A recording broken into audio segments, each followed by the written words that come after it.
Okay, good evening. मागच्या सेशनपर्यंत आपण पाहायचा प्रयत्न केला होता. बऱ्याच साऱ्या इम्पॉर्टंट गोष्टी ज्यामध्ये आपण इन्स्टिट्यूशन ऑफ सूटचा पार्टपर्यंत पाहिलं होतं. ती एक प्रोसिजर तिथपर्यंत संपली आहे. ह्या सिनॅरिओमध्ये किंवा आजच्या सेशनमध्ये we have so many things in our mind. जसं की काय असणार आहे, एकदा केस जर कोर्टपर्यंत दाखल केली जात आहे, इन्स्टिट्यूशन ऑफ सूट होत आहे, दावा जर दाखल केला जात आहे कोर्टपर्यंत, then after in this scenario बऱ्याच साऱ्या गोष्टी आपल्या समोर असतात. त्यापैकी एक गोष्ट असू शकणार आहे की बाबा तुमचा जो क्लेंट आहे तो कोर्टद्वारे एक्सेप्ट करण्यात आला आहे आणि तुम्हाला एक ठराविक डेट वगैरे देण्यात आली असेल की त्या डेटच्या आधारावर आपली केस पुढे चालू शकेल किंवा त्या तारखेच्या आधारावर आपली केस पुढे चालू शकेल. हा एक पहिला पॉइंट असणार आहे. ह्या सिच्युएशनमध्ये सेकंड पॉइंट आणखी निघून येईल, तो असणार आहे की रिजेक्शन ऑफ युअर क्लेंट, की जो दावा आपण दाखल केला होता तो कुठल्याही अन्य कारणामुळे रिजेक्ट करण्यात येत आहे. मग रिजेक्शन एकतर फुल्ली रिजेक्ट असू शकेल किंवा मग सेकंड असू शकेल की ज्यामध्ये तुम्हाला रेक्टिफिकेशनसाठी सांगितलेलं असेल किंवा दुरुस्तीसाठी सांगितलेलं असेल. मग हे दोन पॉइंट निघून येतील. मग समजा एखादा दावा जर रिजेक्ट केला जात आहे आणि त्या दाव्याला रिजेक्ट करण्यासाठी ठोस कारण म्हणजे एकतर त्या कोर्टचं जुरिस्डिक्शन नाहीये किंवा तो जो दावा दाखल केला जात आहे कोणत्या अशा अन्य कारणामुळे त्याचा मेंटेनेबल होत नाहीये. जसं की बऱ्याच साऱ्या सिच्युएशनमध्ये डबल जिओ पार्टीवाला जो पार्ट आहे की बाबा एकाच व्यक्तीविरोधात आपण सेम दावा नाही करू शकत, सेम मुद्द्यावर, सेम फॅक्टवर, सेम लॉ पॉइंटवर एकाच कोर्टच्या हाताखाली सेम पॉइंट घेऊन आपण दावा दाखल नाही करू शकत. मग हा असणारी डबल जिओ पार्टीवाला पार्ट. या कारणामुळे सुद्धा बऱ्याच साऱ्या सिनॅरिओमध्ये तुमच्या केसेसला क्लायंटला रिजेक्ट वगैरे करण्यात येतं. पण बराच वेळेस हा जो सिनॅरिओ आहे सुरुवातीला कळत नाही, कारण की दिवसातून बऱ्याच सारे केसेस कोर्ट समोर येत असतात किंवा रजिस्टर ऑफिस समोर येत असतात, पण त्यापैकी कोणती केस रिवाइज होते, रिपीट होते ते तर कळू शकत नाही. त्यामुळे बऱ्याच साऱ्या सिच्युएशनमध्ये जेव्हा कोर्ट केस सुरू होईल त्यावेळेस या गोष्टी पाहाव्यास मिळतात, ज्यावेळेस एखादा डिफेंडेंट कोर्टमध्ये येऊन कोर्टला ही कल्पना देईल की या केसची सुनवाई आधी सुद्धा झाली आहे वगैरे वगैरे. मला पाठ ही एक सिच्युएशन निघून येते. या व्यतिरिक्त जर रिजेक्शन ऑफ क्लेंटच्या पार्टमध्ये दुरुस्तीसाठी सांगण्यात आलं असेल, मग दुरुस्तीचे एक ठोस कारण सुद्धा रजिस्टर ऑफिसद्वारे कळवण्यात येतं. मग ते कारण असू शकेल एकतर तुमचा जुरिस्डिक्शनचा बेसवरचं किंवा तुमच्या ड्राफ्टिंगचा बेसवरचा, तुम्ही ज्या मागण्या केल्या आहेत त्यामध्ये इश्यू असू शकेल.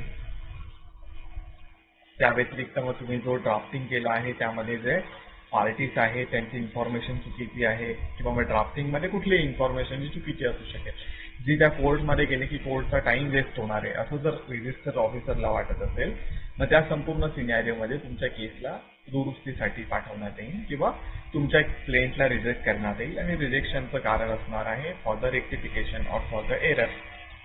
बऱ्याच साऱ्या सिनॅरिओमध्ये कोर्टची स्टे केलेली नसेल त्यामुळे पण रिजेक्शन करण्यात येतं.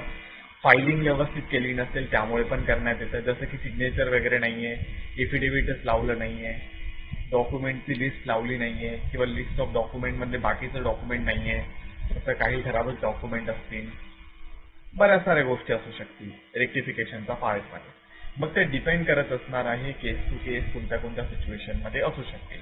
मग हा एक इम्पॉर्टंट पार्ट निघून येतो कुठलाही दावा जेव्हा दाखल केला जात आहे आणि दाखल करायचा वेळेस तर यापैकी काही गडबड जर केली असेल क्लायंटने किंवा प्लेंटिफच्या साईडने, देन ह्या दोन सिच्युएशन असतात. एकतर रिजेक्ट होणार आहे तुमची केस, एकतर कंटिन्यू होणार आहे. रिजेक्ट झाली तर पूर्णपणे रिजेक्ट होते, कोर्टद्वारे सांगण्यात येईल दुसऱ्या कोर्टमध्ये जाऊन दाखल करा किंवा आम्हाला परमिशन नाहीये दाखल करायची किंवा जुरिस्डिक्शन नाहीये आमच्याकडे, किंवा मग जो सेकंड मीडियम आहे रेक्टिफिकेशनचा त्यामध्ये दुरुस्तीसाठी समोरच्या पक्षकाराला कळवण्यात येईल. मग हा एक सिनॅरिओ निघून येतो. ह्याचा अन्य सिनॅरिओ एक असू शकतो जो असणार आहे विल डॉक्युमेंटेड इट आउट, जेणेकरून आपल्याला इश्यू नाही होणार. ठीक आहे. So all this things are there regarding this same. मग हे जे संपूर्ण सिनॅरिओ आहे या संपूर्ण सिनॅरिओमध्ये जसं की आपण पाहण्याचा प्रयत्न केला कंटिन्युएशन ऑफ केसचा पहिला पार्ट. मग कंटिन्युएशनच्या पार्टमध्ये बऱ्याच साऱ्या गोष्टी कोर्ट समोर घडणार आहेत. मग कंटिन्युएशन ऑफ केसच्या पार्टमधल्या ज्या काही गोष्टी आहेत यामध्ये ही जी तुमच्यासमोर लिस्ट दिसत आहे या लिस्टपैकी बऱ्याच साऱ्या गोष्टी किंवा अन्य गोष्टी सुद्धा त्या केसमध्ये कंटिन्युएशनसाठी घडू शकतील. पहिला पार्ट निघून येतो जर कोर्टद्वारे दावा दाखल करण्यात आला आहे, कंटिन्युएशन होत आहे केसमध्ये. कंटिन्युएशनचा पार्टमध्ये मग कोर्टद्वारे हे सांगण्यात येऊ शकेल की बाबा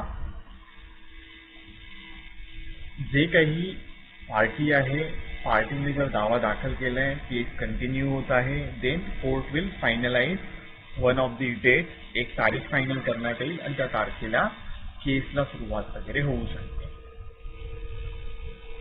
मग त्या तारखेबद्दल एकतर कोर्ट तुम्हाला कळवू शकेल जर तुम्ही ओळखीचे असाल कोर्टचे आजूबाजूचे, किंवा मग तुम्हाला स्वतःच ऑनलाईन चेक करावं लागेल तेव्हा तुमच्या केसमध्ये कोणती तारीख मिळाली आहे, किंवा तुम्हाला रजिस्टरचा कॉन्टॅक्ट असतो ते तिथून तुम्ही कॉन्टॅक्ट करू शकाल, किंवा मग सध्याच्या सिच्युएशनमध्ये ऑनलाईन पद्धतीने सुद्धा तुम्हाला कळू शकेल की तुम्ही जी केस रजिस्टर केली होती त्याची पर्टिक्युलर डेट वगैरे किती आहे, पहिले फर्स्ट डेट वगैरे.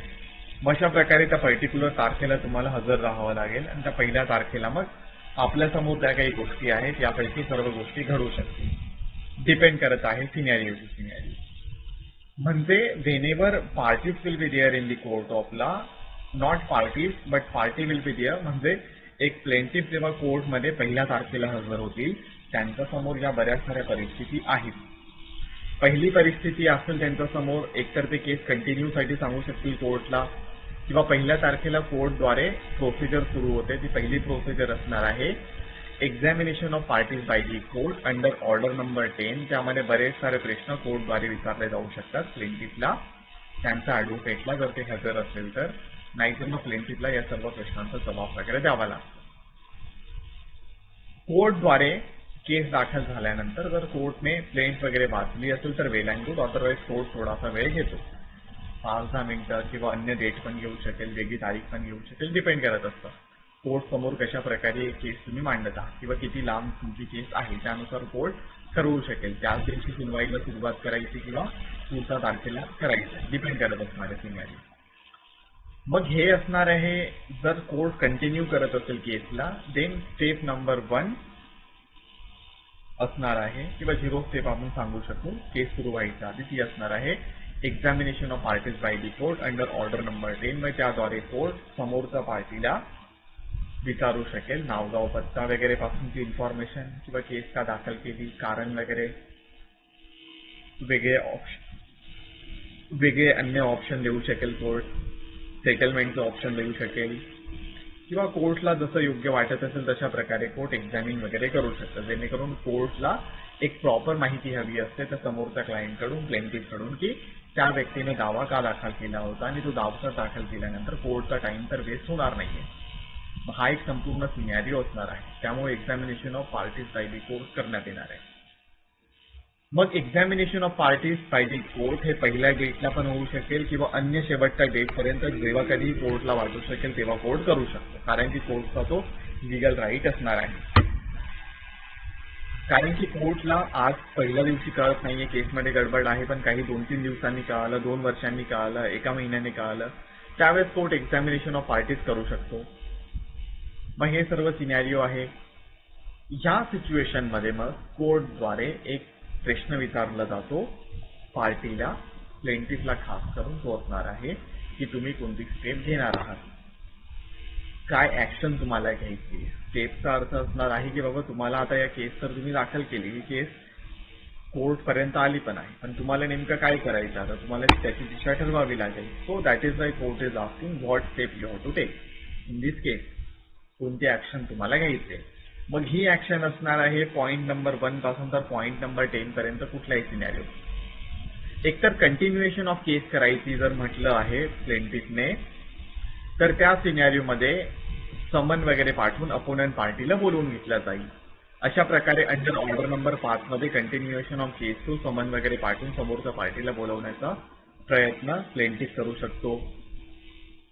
त्या व्यतिरिक्त मग कंटिन्युएशन ऑफ समन नंतर रिटर्न स्टेटमेंटचा पार्ट त्या ठिकाणी येऊ शकेल की बाबा डिफेंडेंटला चान्स नाही, त्यांनी प्रतिवाद पत्र वगैरे त्या ठिकाणी दाखल करायचं, मग ही पण एक स्टेप निघून येईल. किंवा थर्डचा जो काही पॉइंट आहे त्यामध्ये जर पार्टीला असं वाटत आहे किंवा कोर्टच्या सजेशन वरून पार्टीला जर असं वाटत असेल की बाबा ह्या संपूर्ण सिनॅरिओमध्ये मला सेटलमेंट जर मी केलं तर कोर्टचा पण वेळ वाया जाणार नाही, माझा पण वेळ वाया जाणार नाही, मला ॲडव्होकेटला पैसे पण द्यावे लागणार नाही आणि लवकरात लवकर काम होऊ शकेल. मग दॅट इज वाय बऱ्याच साऱ्या सिनॅरिओमध्ये if plaintiff is ready for the settlement, मग ते कुठलंही सेटलमेंट असू शकेल, एकतर ते कोर्टच्या सानिध्यामधलं सेटलमेंट किंवा out of the court settlement, ज्याला आपण ॲमिकेबल सेटलमेंट म्हणत आहोत, दोन पार्टींचा सामंजस्याने झालेला समझोता, त्याला म्हणत असतो आपण ॲमिकेबल सेटलमेंट. ह्या व्यतिरिक्त मग कन्सल्टेशनचा पार्ट असू शकेल, त्याला आपण म्हणत असतो कन्सिलिएशन वगैरे, किंवा मग हे एखाद्या मेडिएशनच्या माध्यमातून, एखाद्या मध्यस्थीच्या माध्यमातून सेटलमेंटसाठी पुढाकार घेतला जाईल, किंवा कोर्टमध्ये दावा कंटिन्यू न करता लोक अदालत थ्रू दाव्याला कंटिन्यू केला जाईल, किंवा मग काही छोट्या मोठ्या अग्रीमेंटच्या केसेसमध्ये जर आधीच अर्बिट्रेशनची क्लॉज असेल मग ते दाव्याला अर्बिट्रेशन थ्रू सॉल्व्ह करण्यात येतं. हा एक असणारे सेटलमेंटवाला ऑप्शन त्या पार्टी समोर पहिल्या दिवशी. हे सेटलमेंट आपण पुढे जाऊन पाहू, अन्य व्यवस्थितपणे पाहू थोडंसं डिटेलमध्ये.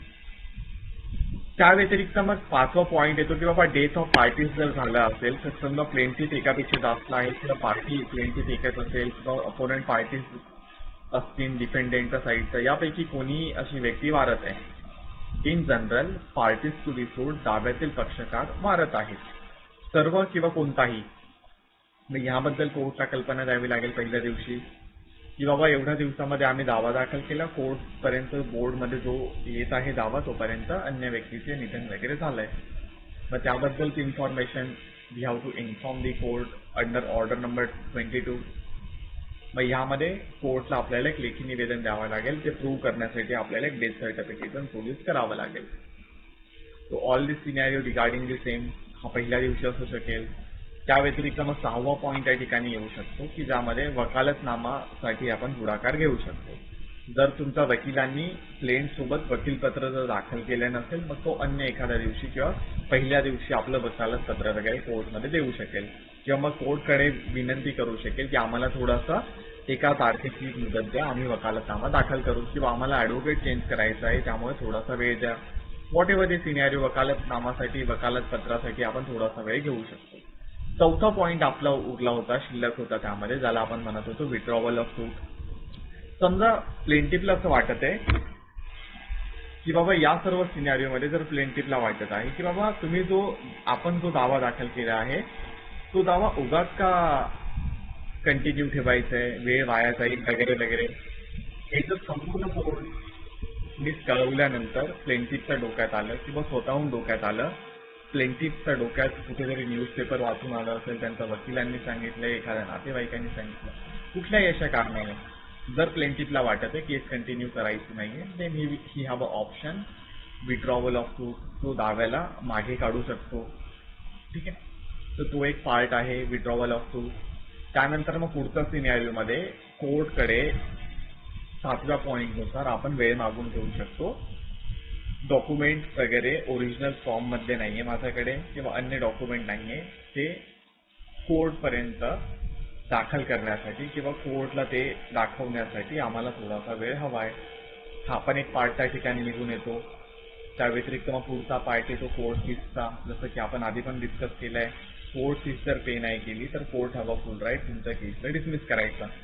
त्यामुळे जर पूर्ण फीस पे केली नव्हती आपण, मग court will inform court fees pay करा, मग आपण पहिल्या दिवशी कोर्ट फीस पे करण्यासाठी पुढाकार घेऊ शकतो. अन्य एक्सेप्शनल सिच्युएशन मध्ये कोर्ट ॲडजमेंटसाठी सांगू शकेल, कुठलंही असं कारण असू शकतं. मग क्लायंट आजारी आहे, ॲडव्होकेट नाही आले, वकील आजारी होते, त्या व्यतिरिक्त मग जज साहेब आजारी आहे वगैरे वगैरे, कर्फ्यू लागला एरियामध्ये, व्हॉट एव्हर अन्य कुठल्याही कारणाने तो जो दावा आहे त्या दिवशी न होता अन्य कुठल्या तरी दिवशी ठरत आहे की बाबा या दिवशी आता दावा वगैरे कंटिन्यू व्हायला पाहिजे. मग ही एक सिच्युएशन निघून येते. पुढची सिच्युएशन आहे मिसलेनियस, त्याला आपण संकीर्ण म्हणत असतो. संकीर्णतेच्या सिच्युएशन मध्ये हे असणार आहे, जसं की आपण प्लेंट पाहायचा वेळेस पाहिलं होतं की त्या प्लेंट सोबत एक दिल्लीची केस आपण पाहत होतो. त्या प्लेंट मध्ये त्यांनी एक इंजंक्शन ऍप्लिकेशन सुद्धा लावलं होतं. ते होतं की बाबा स्टे ऑर्डरसाठी होतं. मग ते तशा प्रकारचे छोटे मोठे ऍप्लिकेशन जर आपण आपल्या प्लेन सोबत लावले असेल, मग त्या प्लेन सोबत लावलेल्या ऍप्लिकेशन मध्ये जर कोर्टला व्यवस्थित वाटत आहे तर त्याच दिवशी कोर्ट त्या ठिकाणी टेम्पररी स्वरूपाची किंवा परमनंट स्वरूपाची ऑर्डर पण त्या ठिकाणी देऊ शकतो. जर कोर्टने सुनवाई पूर्ण केली तर परमनंट देऊ शकेल ऑर्डर, थोडीशी सुनवाई केली असेल तर टेम्पररी स्वरूपाची ऑर्डर वगैरे त्या ठिकाणी पास करण्यात येईल कोर्टद्वारे. हा पण एक पार्ट निघून येईल, ज्याच्यामध्ये जसं की केस सुरू होते मेन तोपर्यंत मी इंजंक्शन ऍप्लिकेशन टाकलं होतं, स्टे ऍप्लिकेशन दिलं होतं या प्लेंट सोबत. मग कोर्ट व्हॉट विल डू, जोपर्यंत प्लेंट समन पाठवला जात नाहीये, अपोनंट पार्टी येत नाहीये कोर्ट पर्यंत स्वतःची बाजू मांडण्यासाठी, तोपर्यंत त्या पर्टिक्युलर प्रॉपर्टीला प्रोटेक्ट करण्याचं काम कोर्टद्वारे करण्यात येईल. मग ते इंटरलोकेटरी ऑर्डरद्वारे करण्यात येईल किंवा इंजंक्शन ऑर्डरद्वारे करण्यात येईल किंवा अन्य एखादी ऑर्डर कोर्टद्वारे देण्यात येते, जी कोर्टला योग्य वाटते त्या केसच्या पहिल्या दिवसाच्या सिनॅरिओमध्ये. जसं की कोर्टला आता योग्य वाटत आहे पहिल्या दिवशी दावा दाखल झाल्यानंतर, कोर्टपर्यंत मॅटर आल्यानंतर, की बाबा लवकरात लवकर डिफेंडेंटला पकडण्याचा प्रयत्न नाही केला पोलिसांच्या माध्यमातून, तर मग तो देश सोडून पळू शकतो, गाव सोडून पळू शकतो, एखाद्या प्रॉपर्टीला नष्ट करू शकतो, नुकसान करू शकतो, मारझोड करू शकतो, विटनेसेसचं इन्फॉर्मेशन काढून लीक करून त्यांना धमकी देऊ शकतो, व्हॉट एव्हर दी सिनॅरिओ. मग त्या सर्व गोष्टींना रोखण्यासाठी, थांबवण्यासाठी कुठल्याही प्रकारचे मिसलेनियस ऑर्डर कोर्ट स्वतःहून किंवा प्लेंटिफच्या माध्यमातून, प्लेंटिफच्या विनंतीने किंवा अन्य एखाद्या सोर्सच्या माध्यमातून जर कोर्टला तशी कल्पना येत असेल, तशा प्रकारच्या मिसलेनियस ऑर्डर, संकीर्ण ऑर्डर कोर्टद्वारे देण्यात येतात. म्हणजे कुठल्याही ऑर्डर असू शकेल, त्या डिपेंड करत असणारे कोर्टला काय वाटत आहे नेमकं. मग अशा प्रकारचा संपूर्ण सिनॅरिओ एखाद्या व्यक्तीसमोर पहिल्या दिवशी जेव्हा तो कोर्ट समोर उभा राहते त्या ठिकाणी असणार आहे. So all this things are regarding the same. मग मला जर या सिच्युएशन मध्ये आता कंटिन्युएशन करायचं असेल, की बाबा पहिल्या पॉइंट नुसार जर मला आता केस कंटिन्यू करायची आहे, किंवा त्याचा आधी आपण जो पहिला पार्ट समजून घेण्याचा प्रयत्न केला होता, ज्यामध्ये will go through the same.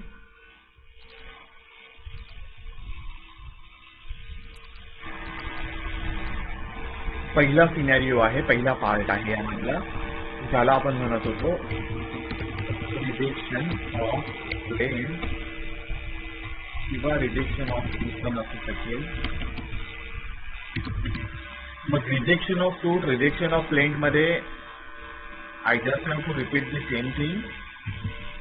एकतर कोर्ट फुल्ली त्याला रिजेक्ट करू शकेल की बाबा ही केस मेंटेनेबलच नाहीये, या कोर्टला ज्युरिस्डिक्शनच नाहीये. हा एक पहिला पार्ट. सेकंड पार्ट आहे पार्शियल वे मध्ये for the rectification purpose rejection of plaint केलं जाऊ शकतं. मग रिजेक्शन, रेक्टिफिकेशन म्हणजे दुरुस्तीसाठी. मग कोणत्याही अशा कारणाने जर त्या प्लेंटमध्ये, त्या दाव्यामध्ये दुरुस्ती करायचं असं वाटत असेल कोर्टला, मग त्या थ्रू ते जे पॉइंट असतील त्यांना मीडअप करून कोर्टद्वारे ते पॉइंट प्लेंटिफला सांगण्यात येतील आणि त्याच्या प्लेंटला रिजेक्ट करण्यात येईल. आणि तो जो दावा असेल त्या रेक्टिफिकेशन, त्या दाव्याची दुरुस्ती केल्यानंतर तो पुन्हा प्लेंटिफ येऊन प्लेंट वगैरे पुन्हा सादर करून त्याच्या दाव्याला कंटिन्युएशन वगैरे करू शकेल. मग अगेन सेम प्रोसिजर असेल. कोर्ट पुन्हा क्रॉस चेक करेल, जर काही आणखी त्रुटी निघाल्या तर पुन्हा रिजेक्ट करण्यात येईल. जोपर्यंत कोर्टमध्ये या संपूर्ण प्रोसिजर सुरू असेल की बाबा फायनल करत नाहीये कोर्ट, योग्यप्रमाणे प्लेंट दाखल केली जात नाहीये, तोपर्यंत प्लेंटला रिजेक्टच केलं जाईल. मग all this scenario are there regarding this thing. पुढचा पार्ट आहे स्टेप्स वगैरे वाला पार्ट. हा आणखी एक पार्ट, रिजेक्शन ऑफ प्लेंटची जी काही स्टेप आहे, तुम्ही कितीही चुका करा, असं काही नोटिफिकेशन असं काही नाहीये की बाबा तुम्ही 10 चुका करायला पाहिजे किंवा 10 वेळेस रिजेक्ट झाल्यानंतर तुमचा प्लेंट तुम्ही दाखल नाही करू शकत, असं काही नाहीये. If you are competent with your suit, फक्त तुमचं रेक्टिफिकेशन मध्ये ग्रॅमॅटिकल एरर, टेक्निकल एररच असेल, देन तुम्ही दुरुस्त करा आणि जेवढ्या वेळेस तुम्ही दुरुस्त करू शकाल तेवढ्या वेळेस करा. फायनली कोर्टला वाटले की नाही आता तुमच्या केसला दुरुस्त करण्याची एवढी गरज नाहीये, मग तुमच्या केसला त्या ठिकाणी एक्सेप्ट वगैरे करण्यात येऊ शकतात. त्यामुळे असं कुठेही रेस्ट्रिक्शन नाहीये की तुमच्या क्लायंटला फक्त 2 वेळेस रिजेक्ट केल्यानंतर तुम्ही पुन्हा दावा दाखल नाही करू शकत, असं काही नाही. All this scenario are there. आता आपण पाहण्याचा प्रयत्न करू सेकंड सिनॅरिओ मधला पार्ट, ज्याच्यामध्ये आपण पाहत होतो कंटिन्युएशन ऑफ सूट. ठीक आहे, मग कंटिन्युएशन ऑफ सूट मधला पहिला पार्ट या ठिकाणी लिहितो, तो असणार आहे समन.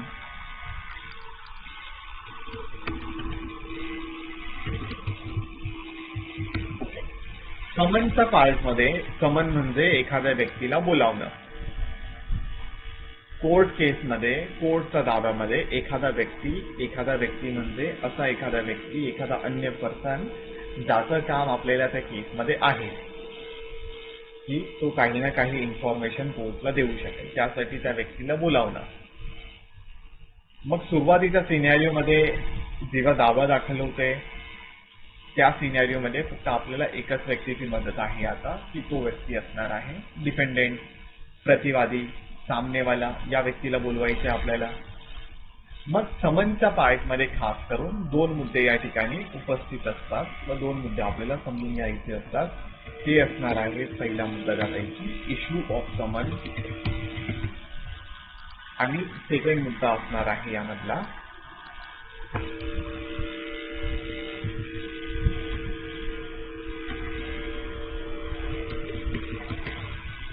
सर्व्हिस ऑफ समन. इश्यू ऑफ समन आणि सर्व्हिस ऑफ समन हे 2 मुद्दे समनच्या पार्टमध्ये इम्पॉर्टंट असणार आहेत, जे आपल्याला या ठिकाणी समजून घ्यायचे आहेत. मग इश्यू ऑफ समनचा अर्थ म्हणजे काय, तर इश्यू ऑफ समनचा अर्थ असा होतो की बाबा असा एखादा व्यक्ती, ज्या व्यक्ती विरोधात आपण दावा दाखल केला होता, ठीक आहे, किंवा असा एखादा व्यक्ती ज्या व्यक्तीला आपल्याला कोर्ट पर्यंत बोलवून घ्यायचं आहे, त्याच्या विरोधात आपण कोर्टच्या मदतीने त्या व्यक्तीच्या विरोधात कोर्टच्या मदतीने आपण समन वगैरे काढणं. समन वगैरे काढण्याची जी काही प्रोसिजर आहे त्याला इश्यू ऑफ समन म्हटलं जाईल. की समजा मी दावा दाखल केला आहे आणि मला त्या दाव्यामध्ये गायकवाडजींना, प्रशांतजींना बोलवायचं. मग what I will do as a court म्हणून मी त्यांच्या विरोधात इश्यू ऑफ समन करेल, त्यावर सील लावेन की बाबा हा इश्यू ऑफ समन म्हणजे काढणं समन. मग समन काढणं याचा अर्थ होतो की मी प्रशांतजींना बोलवण्यासाठी एक पत्रव्यवहाराचं एक पत्र वगैरे लिहिले सध्या. हा एक झाला इश्यू ऑफ समनचा पार्ट. पण ही जी इन्फॉर्मेशन आहे प्रशांतजींपर्यंत कळणारच नाही. फक्त मी समन काढला आहे, मी फक्त पत्र लिहून ठेवलंय, त्यावर सिग्नेचर केली असेल, सील केला असेल, पण याचा अर्थ असा होत नाही की प्रशांतजींना त्याची माहिती मिळेल. मग हे जे पत्र मी तयार केलं आहे, हा जो समन मी काढला आहे, हा जो समन मी इश्यू केला आहे, त्यावर सिग्नेचर वगैरे सर्व केलं आहे, या समनला, ह्या पत्राला मला प्रशांतजींपर्यंत पोहोचवणं गरजेचं असेल, तेव्हाच प्रशांतजींना कळेल की त्यांच्या विरोधात अशा प्रकारचं समन काढण्यात आलं आहे आणि त्यांना या केसमध्ये बोलवण्यात आलं. मग ही जी प्रोसिजर असते तो पत्र व्यवहार करण्याचा, ते समन प्रशांतजींपर्यंत पोहोचवण्याचं, त्या सिच्युएशनला, त्या प्रोसेसला म्हणत असतो आपण सर्व्हिस ऑफ समन. ठीक आहे, एकतर आहे समन काढणं आणि समन पोहोचवणं. मग ह्या 2 सिच्युएशन असणार आहे समनच्या बाबतीत. मग ह्या संपूर्ण सिच्युएशन मध्ये खटला किंवा जो काही दावा दाखल केल्यानंतर जो काही महत्वाचा मुद्दा आहे, ज्यामध्ये आपल्याला प्रतिवादीला समन वगैरे पोहोचवून तो दावा त्याच्या विरोधात दाखल झाले त्याची माहिती वगैरे द्यायची असते. मग ही आपल्याला योग्यरित्या दिली गेली पाहिजे. जर आपण योग्य रीतीने ती माहिती नाही देऊ शकलो प्लेंटिफला, डिफेंडेंटला, मग त्या व्यक्तीला कळणारच नाही की बाबा त्याच्या विरोधात दावा वगैरे दाखल झाला नाही. मग त्यासाठी आपण त्याचं नावगाव पत्ता तर आधीच लिहिला होता आपल्या प्लेंटमध्ये, त्यामुळे आपल्याला त्याचा पत्ता वगैरे आहे. मग आता कोर्टने तेव्हा मला सांगितलं की बाबा तुम्हाला कोणत्या स्टेप घ्यायचा आहे, त्यामुळे मी कोर्टला सांगितलं की बाबा आता समोरच्या व्यक्ती विरोधात समन वगैरे काढला गेला पाहिजे. मग अशा प्रकारे प्लेंटिफ कोर्टला कळवेन. त्याच्यासोबत प्लेंटिफ एकटा असू शकेल. जर त्याने ॲडव्होकेटची मदत घेतली तर ते ॲडव्होकेट असू शकते, जसं की आपण रिप्रेझेंटेटिव्ह राईटमध्ये पाहिलं होता पार्ट. मग ह्या सिच्युएशनमध्ये जर प्लेंटिफच्या साईडचं म्हणणं आहे समन काढला गेला पाहिजे, मग समन ही कोर्टची एक अधिकृत नोटीस असणार आहे आणि त्याद्वारे प्रतिवादीला आपण त्या केसबद्दल जो दावा दाखल केला गेला आहे त्याबद्दल कळवण्याचं काम करत असतो आणि त्या व्यक्तीला आपण हे सांगण्याचं काम करतो की बाबा तुम्हाला कोर्टमध्ये हजर राहण्याचे हे आदेश वगैरे आहेत आणि एवढ्या ठराविक दिवसामध्ये तुम्ही कोर्टमध्ये हजर वगैरे झालं पाहिजे. मग कोणी दावे केले आहेत, कोणता दावा करण्यात आला आहे, त्यामध्ये डॉक्युमेंट कोणते होते वगैरे वगैरे संपूर्ण इन्फॉर्मेशन आपल्याला डिपेंडेंटला त्या ठिकाणी समन वगैरे काढून कळवायचं असतं, जेणेकरून कोर्टने जो दावा दाखल केला आहे, समन काढला आहे, त्याच्या थ्रू डिफेंडेंटला आपण योग्य सूचना देत असतो की हे बघा तुमच्या विरोधात हा दावा दाखल करण्यात आलाय, हा दावामध्ये तुम्हाला बोलवण्यात आलं आहे आणि हे दावामध्ये बोलवण्याचं ठोस कारण हे आहे, कारण की ही अमुक दावा तुमच्या विरोधात दाखल करण्यात आला आहे, या दाव्याचं नाव हे अमुक आहे, या दाव्याची कॉपी आम्ही या समन सोबत जोडत आहोत, अन्य डॉक्युमेंट असले तर ते डॉक्युमेंट पण आम्ही यासोबत जोडत आहोत. अशा प्रकारे एक समन प्लेंटिफद्वारे कोर्टच्या मदतीने आपण डिफेंडेंट पर्यंत पोहोचवत असतो. पण त्यासाठी कोर्टला इन्स्ट्रक्शन कोणी दिल्या होत्या, कोर्टला इन्स्ट्रक्शन देण्यात आल्या होत्या प्लेंटिफद्वारे. जोपर्यंत एखादा प्लेंटिफ कोर्टला हे सांगत नाही की कोणत्या स्टेप घेतल्या गेल्या पाहिजे, तोपर्यंत कोर्ट स्वतःहून कुठलीही स्टेप घेत नाही. हा पण एक पॉइंट लक्षात ठेवायचा पहिल्या दिवशी. का घेत नाहीये? कारण की समन जेव्हा काढण्यात येतो एखाद्या व्यक्तीच्या विरोधात आणि ते काढल्यानंतर समन जे पोहोचवण्याचे किंवा काढण्याचे जे काही चार्जेस आहेत, plaintiff have to submit that much of money before the court किंवा त्यांचं अकाउंट डिपार्टमेंटमध्ये. म्हणजे समन काढण्याचे जेवढी काही फीस असू शकेल तेवढी प्लेंटिफ जोपर्यंत दाखल करत नाहीये तोपर्यंत तो समन वगैरे पोहोचवला जात नाही. समन पोहोचवायचे जे काही चार्जेस असेल प्लेंटिफला ते कोर्ट समोर द्यावे लागेल, किंवा मग कोर्टने जर अधिकृत केलं असेल प्लेंटिफला की बाबा तुम्ही जाऊनच समन पाठवा, मग त्या सिनॅरिओमध्ये जी काही प्रोसिजर असू शकेल ती कोर्ट व्यवस्थितपणे सांगू शकेल त्या व्यक्तीला. अदरवाईज जर समन काढल्यानंतर पाठवायचं असेल, जोपर्यंत प्लेंटिफ समन पाठवण्याचे चार्जेस देत नाहीये कोर्टमध्ये, त्याचं चलन दाखवत नाहीये कोर्टमध्ये, तोपर्यंत समोरच्या पार्टीला समन वगैरे पाठवण्यासाठी कोर्ट कुठलाही पुढाकार घेत नाहीये. मग ह्या सिच्युएशनमध्ये कोणता दावा दाखल केला आहे, कधी हजर राहायचंय, याची संपूर्ण माहिती आपल्याला समनद्वारे डिफेंडेंटला पोचवायची असते. मग ऑर्डर नंबर 5च्या अंतर्गत समन वगैरे काढल्यानंतर अपोनंट जी काही पार्टी आहे त्या व्यक्तीला संपूर्ण दाव्याबद्दल माहिती मिळेल. 30 दिवसाच्या आतमध्ये समन मिळाल्यानंतर 30 दिवसाच्या आतमध्ये डिफेंडेंटच्या पार्टीने कोर्टपर्यंत हजर झालं पाहिजे. मग कोणत्या कोर्टमध्ये हजर व्हायचंय, कोणत्या दिवशी हजर व्हायचंय ही पण सूचना त्या ठिकाणी असते. कोर्टचं नाव, कोर्टचा नंबर, टाइम ही संपूर्ण डिटेलिंग असणार आहे समनमध्ये. अशा प्रकारचं एक समन असणार आहे. मग हा जो समन असणार आहे कोर्टद्वारे जेव्हा काढण्यात येतो त्याला म्हणत आहोत इश्यू ऑफ समन. सेकंड पार्ट आहे त्यामधला सर्व्हिस ऑफ समन. म्हणजे त्या समनला आपल्याला जर डिफेंडेंट पर्यंत पोहोचवायचं असेल, मग डिफेंडेंट पर्यंत पोहोचवण्यासाठी बऱ्याच साऱ्या गोष्टींचा वापर त्यामध्ये करण्यात येतो. एकतर कोर्टद्वारे जर आपण पाठवत असू या समनला, तर we have to pay the certain amount in the court of law to send the service of summon. किंवा त्या समनला आपल्याला पोहोचवायचं असेल मग त्याचे चार्जेस द्यावे लागेल. मग कोणत्या माध्यमातून पोहोचवू शकेल कोर्ट, तर एक आहे माध्यम, त्याला म्हणत असतो आपण रेजिस्टर्ड इंडियन पोस्टमास्टरद्वारे आपण पोहोचवू शकू त्या पत्त्यावर.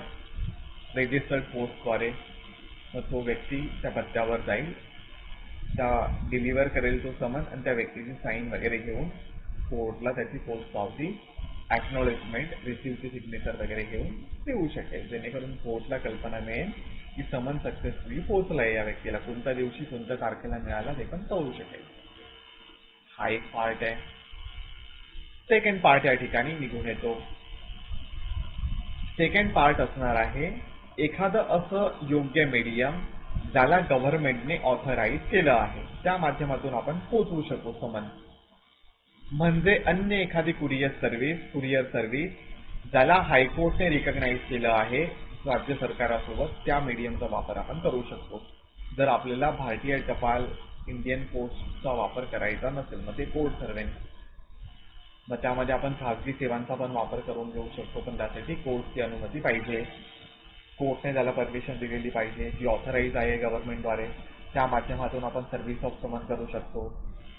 किंवा अन्य एखाद्या केसेसमध्ये जर प्लेंटिफला असं वाटत आहे डिफेंडंट त्याच्या घराच्या शेजारीच राहतो, बाजूलाच राहतो, तर ते स्वतः सुद्धा तो समन त्या व्यक्तीपर्यंत पोहोचू शकतात, पण त्यासाठी कोर्टने त्यांना ऑथराईज केलं गेलं पाहिजे. मग एकतर ते समन प्लेंटिफ देऊ शकेल किंवा प्लेंटिफचे ॲडव्होकेट देऊ शकेल. यासाठी कोर्ट योग्य ती नोंद त्या ठिकाणी ठेवेल स्वतःच्या रेकॉर्डमध्ये, स्वतःच्या फाईलमध्ये, की बाबा case is for the service of summon, plaintiff advocate is going to service the summon, किंवा court authorise plaintiff advocate to service of summon to the dependent, depend करत असणार आहे. मग हे सर्व ऑप्शन सर्व्हिस ऑफ समनसाठी असू शकतात कोर्ट समोर. बऱ्याच साऱ्या सिच्युएशनमध्ये, जसं की कोरोनाच्या पिरियडमध्ये ज्या टेक्निकल मीडियमचा वापर, सोशल मीडियाचा वापरच्या सिच्युएशनमध्ये ईमेलचा एक माध्यम आलं आहे सर्व्हिस ऑफ समनसाठी, व्हॉट्सअपचा वापर सुरू झाला होता सर्व्हिस ऑफ समनसाठी, but they are not that much of documented part. But exceptional सिच्युएशनमध्ये due permission of the court by the procedure of law आपण या मीडियमचा आपण वापर करू शकतो, पण त्यासाठी कोर्टने तशा प्रकारची परमिशन आपल्याला दिली गेली पाहिजे. अदरवाईज आपण ईमेलच्या माध्यमातून, व्हॉट्सअपच्या माध्यमातून समन पाठवू शकत आहोत. जर त्या व्यक्तीचा ॲड्रेस नाहीये, तो व्यक्ती त्या ॲड्रेसवर मिळतच नाहीये, अशा प्रकारे सर्व्हिस ऑफ समन वगैरे असतात. मग सर्व्हिस ऑफ समन झाल्यानंतर 30 दिवसाच्या आतमध्ये डिफेंडंटने कोर्टमध्ये येऊन स्वतःची बाजू मांडायला पाहिजे. मग हा जो 30 दिवसाचा पिरियड आहे, हा 30 दिवसाचा पिरियड वाढवला पण जाऊ शकतो जर कोर्टला त्याची मदत हवी असेल, किंवा कोर्टला वाटत आहे 30 दिवस पुरेसे नाहीये, मग कोर्ट वाढवू शकतो टाइम डिस्टन्सनुसार किंवा अन्य एखाद्या कारणानुसार. किंवा मग 30 दिवसाच्या आतमध्ये जर समोरची व्यक्ती कोर्ट समोर हजर होत आहे आणि कोर्टला विनंती करत आहे की बाबा सन्माननीय माननीय कोर्ट, आम्हाला या केसबद्दल काल परवाच सूचना मिळाली, त्यामुळे आम्ही तुमच्या समोर हजर राहत आहोत, पण आम्हाला ह्या केसमध्ये रिटर्न स्टेटमेंट फाईल करण्यासाठी, प्रतिवादपत्र फाईल करण्यासाठी, कैफियत मांडण्यासाठी थोडासा आणखी वेळ हवा आहे. मग तशा थ्रू कोर्ट आणखी वेळ देऊ शकतो. मग किती वेळ असू शकतो? एकतर तो 60 दिवस, 30 दिवसाचे 60 दिवस, 60 ते 90 दिवस पण होऊ शकतात. कोर्ट ठरवेल किती वेळ दिला गेला पाहिजे. अन्य भरपूर साऱ्या केसेसमध्ये 1-2 वर्ष पण दिले जातात. डिपेंड करत असणार आहे. कोर्टकडे एक ऑथराईज काहीतरी कारण पाहिजे. बऱ्याच साऱ्या सिच्युएशनमध्ये कोर्टकडेच वेळ नाहीये केसेसची सुनवाई करायचा वगैरे वगैरे पार्ट असणार आहेत. जसं की एखादी अन्य केस आहे, सीपीसी इज सेइंग किंवा सर्व्हिस ऑफ समन झाल्यानंतर 30 दिवसाच्या आतमध्ये डिपेंडंटने यायचं आहे आणि त्याची कैफियत, रिटर्न स्टेटमेंट, प्रतिवादपत्र कोर्ट समोर मांडायचं आहे.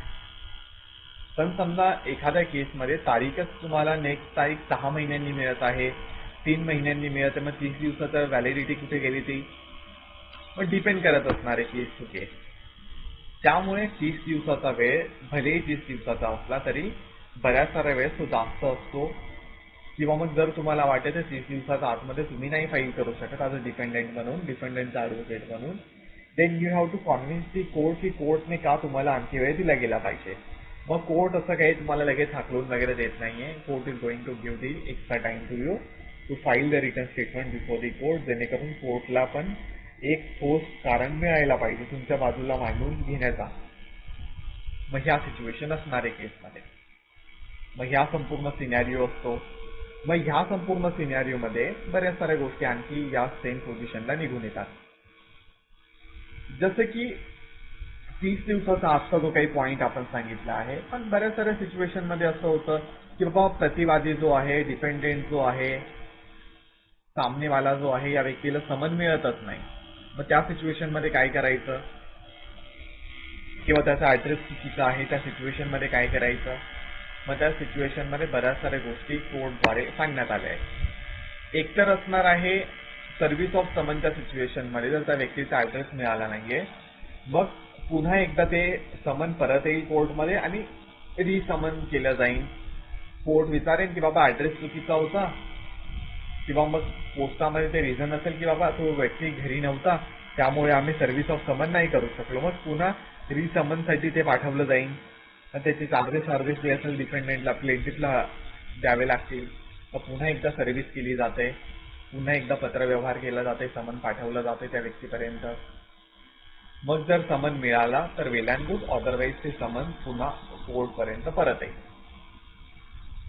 मग ह्या सिच्युएशनमध्ये जर कोर्टला असं वाटत आहे की समोरचा व्यक्ती किंवा प्लेंटिफने कोर्टला हे कळवून दिले की बाबा समोरचा व्यक्ती जाणून बुजून समन घ्यायला तयार नाहीये, मग या सिच्युएशनमध्ये जर रिसमनसाठी जर कोर्टने परमिशन दिली, तर जो कोणी व्यक्ती रिसमनसाठी जात आहे त्या व्यक्तीद्वारे जो डिपेंडेंट आहे त्याच्या घरी तो समन एक्सेप्ट करत नाहीये, तर त्याचा घराच्या दर्शनी भागावर किंवा तो ज्या ठिकाणी राहते त्याच्या दर्शनी भागावर, समजा ते ऑफिस असेल तर त्याच्या ऑफिसच्या दारावर, घर असेल तर त्या घरावर, तशा प्रकारचा समन स्टिक केला जातो. त्यासोबत कोर्टचं सील वगैरे असणार आहे. मग अशा प्रकारचं एक समन त्याच्या दारावर चिकटवण्यात येईल. हा एक पार्ट निघून येतो. या व्यतिरिक्त मग सर्व्हिस ऑफ समनच्या सिच्युएशनमध्ये जर तो व्यक्ती हजर नाहीये, ज्याच्या नावाने समन काढण्यात आला असेल, मग जर तो उपस्थित नाहीये तर त्याच्या अनुपस्थितीमध्ये त्याच्या घरचा कुणीही मेजर मेंबर त्याच्या आधारे किंवा त्याच्या थ्रू, त्याचा रेफरन्स थ्रू त्याला रिप्रेझेंटेटिव्हच्या मॅनरमध्ये तो एखादा मध्यस्थी व्यक्ती समन वगैरे रिसिव्ह करू शकतो. तो व्यक्ती त्याचा क्लोज रिलेटिव्ह असायला पाहिजे. आई, वडील, भाऊ, बहीण, पत्नी, आजी, आजोबा, मुलगा, मुलगी, क्लोज रिलेटिव्ह, नातू, वातू जे काही असेल, ह्यापैकी कोणताही व्यक्ती जो त्याचा फॅमिलीचा मेंबर आहे, ज्याचं वय मेजर आहे, 18 वर्षाचं वरचं वय आहे, तो व्यक्ती डिपेंडेंटच्या अनुपस्थितीमध्ये त्याच्यासाठी ते समन वगैरे रिसिव्ह करू शकतो. आणि त्या समनला असंच गृहीत धरलं जाईल की ते समन त्या व्यक्तीला रिसिव्ह झालंय म्हणून, भलेही तो त्या ठिकाणी घरी उपस्थित नसेल तरी सुद्धा. हा एक पार्ट निघून येतो.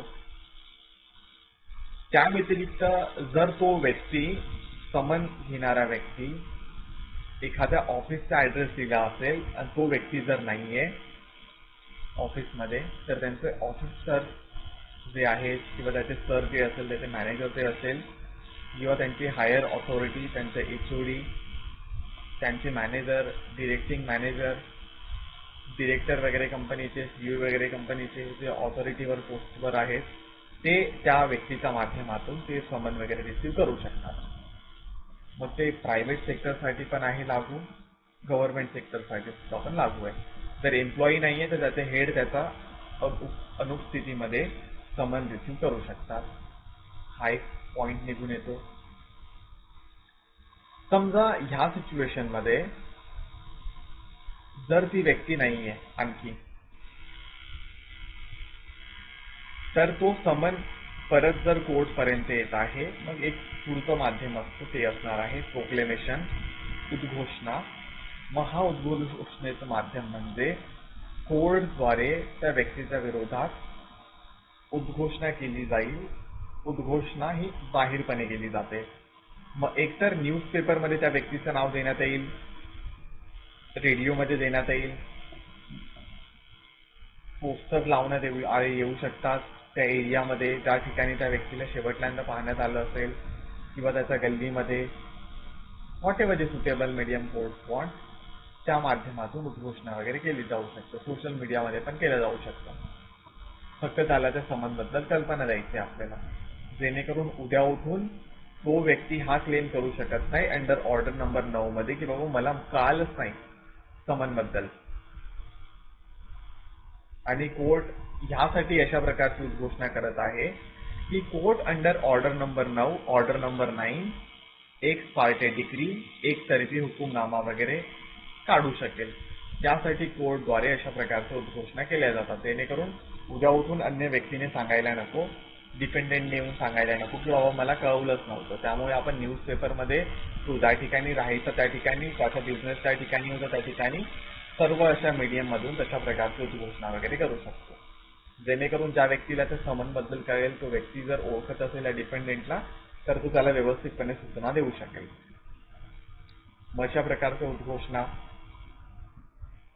मग हे सर्व माध्यम असणार आहे सर्व्हिस ऑफ समनसाठी. सर्व्हिस ऑफ समनसाठी जर कोर्टला वाटत असेल तर कोर्टद्वारे, कोर्टच्या प्रिमाइसेस मध्येच काम करत असणारा एखादा व्यक्ती किंवा कोर्टनेच नियुक्त केलेला अन्य असा व्यक्ती ते समन स्वतः जाऊन पण डिलिव्हर करू शकतो. कोर्टने नियुक्त केलं पाहिजे, डिपेंड करत असणारे सिनॅरिओ टू सिनॅरिओ.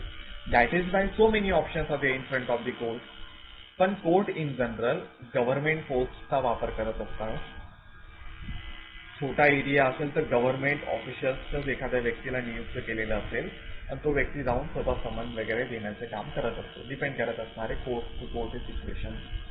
जर प्लेंटिफला असं वाटतं की बाबा सर्व्हिस ऑफ समनचे पैसे नाही द्यायचे, मग कोर्टला विनंती करेल प्लेंटिफचे ॲडव्होकेट आहे किंवा प्लेंटिफ, आणि ते सांगतील कोर्टला की बाबा आम्ही स्वतःच जाऊन समन वगैरे डिलिव्हर करू, त्यामुळे प्लीज द्या ते समन आमच्या हातामध्ये, आम्ही जाऊन त्यांना डिलिव्हर वगैरे करू. अशा प्रकारे या माध्यमातून समन वगैरे डिलिव्हर वगैरे केलं जातं.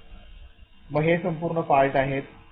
मग बऱ्याच साऱ्या सिच्युएशनमध्ये जर समन रिसिव्ह जर झालं डिफेंडेंटला तर त्याचं पहिलं कर्तव्य असणार आहे त्याने त्या समनला व्यवस्थितपणे सिरियस घ्यायला पाहिजे. त्यासोबत त्याने जसे कोणी ॲडव्होकेट असेल त्यांची मदत घेतली गेली पाहिजे.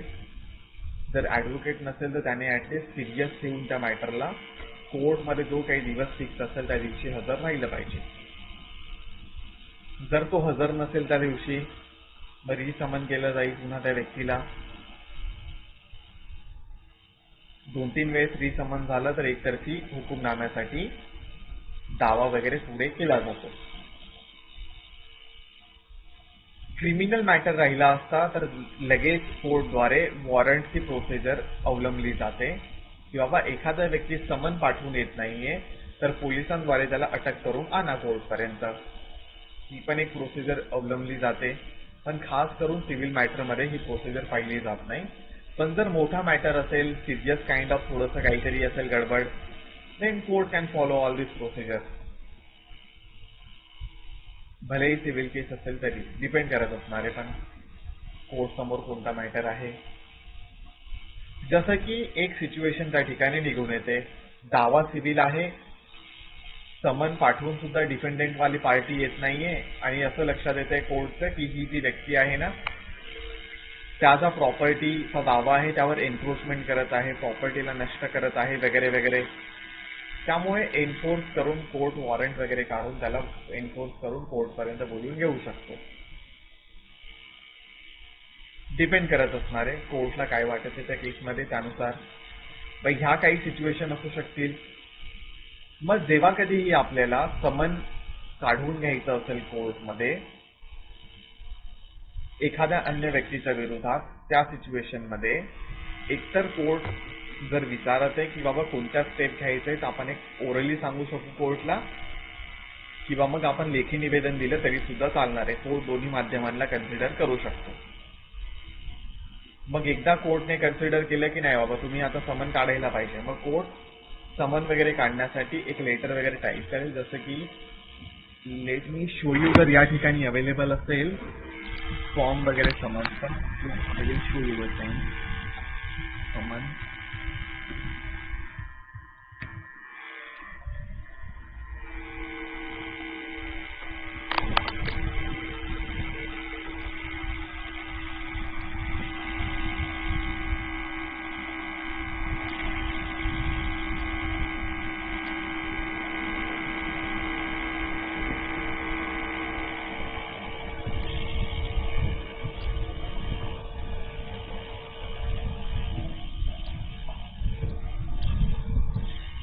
Okay, give me a moment. I'm just showing you this summon wala part.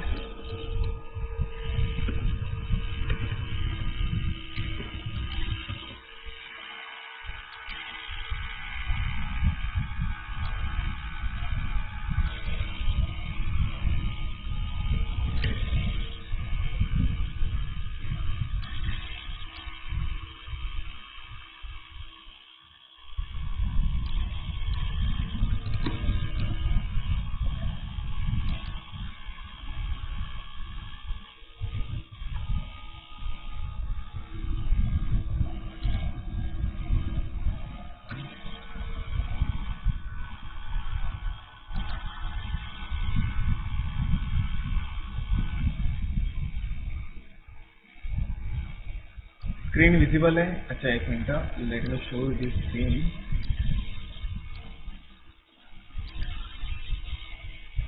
हा एक समन ऑफ विटनेस वाला पार्ट आहे. ठीक आहे. विटनेसच्या जागेवर हा एवढा पार्ट नसेल. I am just showing you the same. एवढा पार्ट गाळायला, समन टू द डिपेंडेंट केलं, सेक्शन चेंज केला, तर अशा प्रकारचा सेम फॉर्मॅट असेल केस डिटेलिंग. ठीक आहे. त्या व्यतिरिक्त मग जो काही अपोनंट पार्टी आहे त्या व्यक्तीला एक ठराविक रिझन देऊन सांगण्यात येतं, बाबा ही सिच्युएशन आहे, या सिच्युएशन थ्रू तुम्हाला यायचं या केसपर्यंत. ठीक आहे. I am just showing you. जर या ठिकाणी फॉर्ममध्ये अवेलेबल असेल तो I will give you the exact idea regarding the same. एक मिनिट द्या. चलो भाई साहब, मिल जाओ.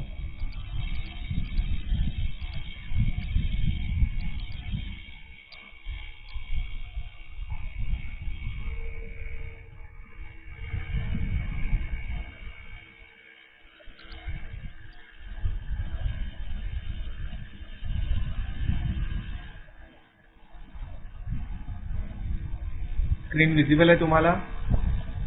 We already share you the list of all this document ना, त्यापैकी एका डॉक्युमेंटमध्ये तुम्हाला हे मिळेल.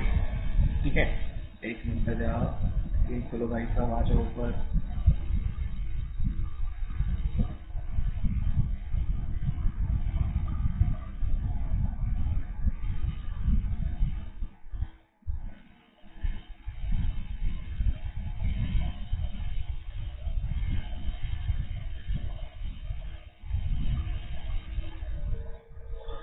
ओके, चलो नॉट एन इश्यू. जर नसेल मिळत तर after the session I will share in the group.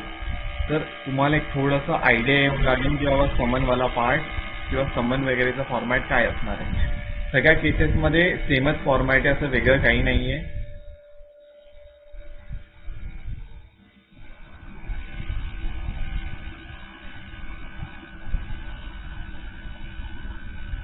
Warrant नको आहे बाबा. अच्छा,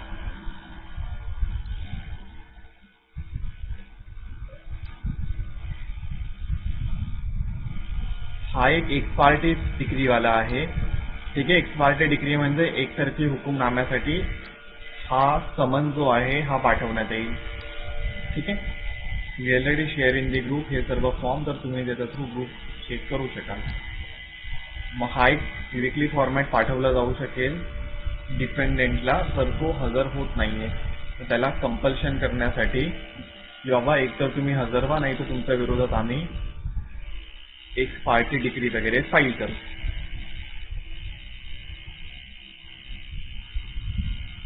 समन for the legal representative.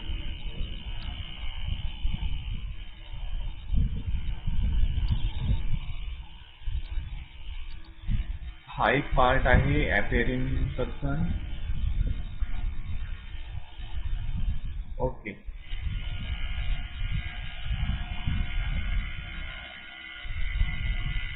Same फॉर्मॅटमध्ये मिळेल तुम्हाला समनवाला part, in which court is going to inform the opponent वाला पार्टी, डिफेंडेंट वाली पार्टी.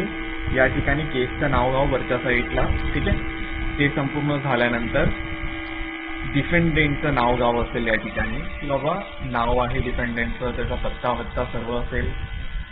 त्या व्यतिरिक्त मग पुढच्या पार्टमध्ये we have to inform that defendant की बाबा तुमच्या विरोधात ही अमुक केस किंवा अभाऊ केस दाखल झाली आहे, ज्याचं नाव आपण टायटलमध्ये आधीच मेन्शन केले. मग तुम्हाला ह्या केसमध्ये अमुक दिवशी ह्या कोर्टमध्ये एवढ्या वाजेला हजर व्हायचं आहे.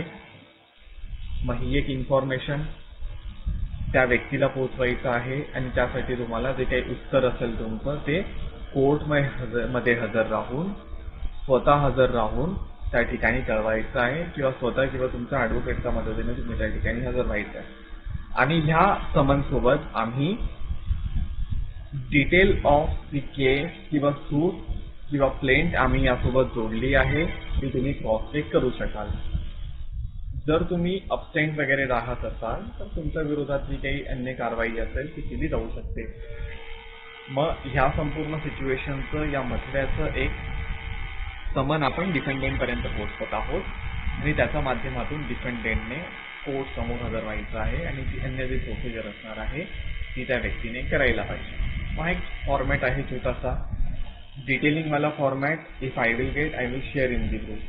अदरवाईज हे जे फॉर्म आहेत आपण शेअर केले ग्रुपमध्ये, त्याचा काही इश्यू येणार नाही. मग अशा प्रकारचा एक सिनॅरिओ आपल्या समोर निघून येतो. मग खास करून दावा दाखल करायचा सिच्युएशनमध्ये दावा दाखल झाल्यानंतर वाद वगैरे दाखल झाल्यानंतर समनसाठीची एक पहिली प्रोसिजर असणार आहे. समनसाठीची प्रोसिजरमध्ये कोर्ट विनंती करेन किंवा कोर्ट नॉट विनंती करेल, विचारू शकेल काय स्टेप घ्यायचं आहे. मग तिथे 10 लिस्ट आहे, त्यापैकी सर्व सिच्युएशन होऊ शकतात. जर कंटिन्यू करायची असेल केस तर आपल्याला समन पाठवून समोरच्या व्यक्तीला बोलवून घ्यावं लागेल. मग जी काही डिटेलिंग आपण पाहिली ती संपूर्ण समनच्या माध्यमातून घडू शकते. मग समोरच्या पार्टीला समन मिळाल्यानंतर त्याचे कर्तव्य आहे की त्याने कोर्टमध्ये येऊन रिटर्न स्टेटमेंट वगैरे द्यायला पाहिजे. 30 दिवसाच्या आतमध्ये जर तो देऊ शकला तर वेल अँड गुड, अदरवाईज तो कोर्टकडून वेळ वाढवून घेऊ शकतो. हा पण एक पार्ट निघून येतो. मग all this things are regarding the same. ह्या व्यतिरिक्त जर डिफेंडेंटला असं वाटत आहे की त्याने रिटर्न स्टेटमेंट त्याला दाखल नाही करायचं आहे, मग रिटर्न स्टेटमेंटच्या जागेवर त्याच्यासमोर आणखी 3 ऑप्शन असतात. पहिल्या दिवशी एकतर तो त्या ठिकाणी काउंटर क्लेम दाखल करू शकतो किंवा मग सेट ऑफचे ऍप्लिकेशन देऊ शकतो किंवा मग सेटलमेंटसाठीचं ऑप्शन देऊ शकतो. हे 3 ऑप्शन त्या व्यक्तीसमोर असणार आहेत जर त्याला रिटर्न स्टेटमेंट फाईल करायचं नाहीये तर. हा एक पार्ट आहे जो आपण येणाऱ्या सेशनमध्ये उद्याच्या सेशनमध्ये कंटिन्यू वगैरे करू. म्हणजे काय आहे, समन जर पोहोचवलं जात आहे डिपेंडेंटला तर त्याने स्वतःहून हजर व्हायचं आहे, ॲडव्होकेटच्या मदतीने हजर व्हायचं आहे, पॉवर ऑफ अटॉर्नीच्या मदतीने हजर व्हायचं आहे. जी सिच्युएशन असेल त्यानुसार तो हजर होऊ शकतो. त्यासाठी 30 दिवसाचा वेळ देण्यात आला आहे. त्याने रिटर्न स्टेटमेंट कैफियत दाखल करायचे, प्रतिवादपत्र दाखल करायचं आहे. जर तो तसं करू शकत नाहीये तर त्याच्यासमोर 3 ऑप्शन अवेलेबल आहेत. एकतर तो काउंटर क्लेम दाखल करू शकतो, त्या व्यतिरिक्त तो सेट ऑफचे ऍप्लिकेशन देऊ शकेल किंवा तो त्या ठिकाणी सेटलमेंट ॲमिकेबल सेटलमेंटसाठी कोर्टला विनंती करू शकेल की सन्माननीय कोर्ट, या केसमध्ये मला जास्त काही डोक्याचं दही करायचं नाहीये, मला या केसला डिस्कंटिन्यू करायचं आहे, मला या केसमध्ये खास करून सेटलमेंट करायचं आहे, मी कॉम्प्रोमाइज करायला तयार आहे, मी समझोता करायला तयार आहे, त्यामुळे प्लीज या केसला कंटिन्यू नका करू, मी प्लेंटिफ सोबत बोलायला तयार आहे, समझोता करायला तयार आहे. मग हे 3 ऑप्शन आहेत. आपण उद्या डिटेलिंग वगैरे पाहू. ठीक आहे. आजच्या सेशन बद्दल जर तुमचे काही प्रश्न असेल so you can ask me now, otherwise will continue tomorrow.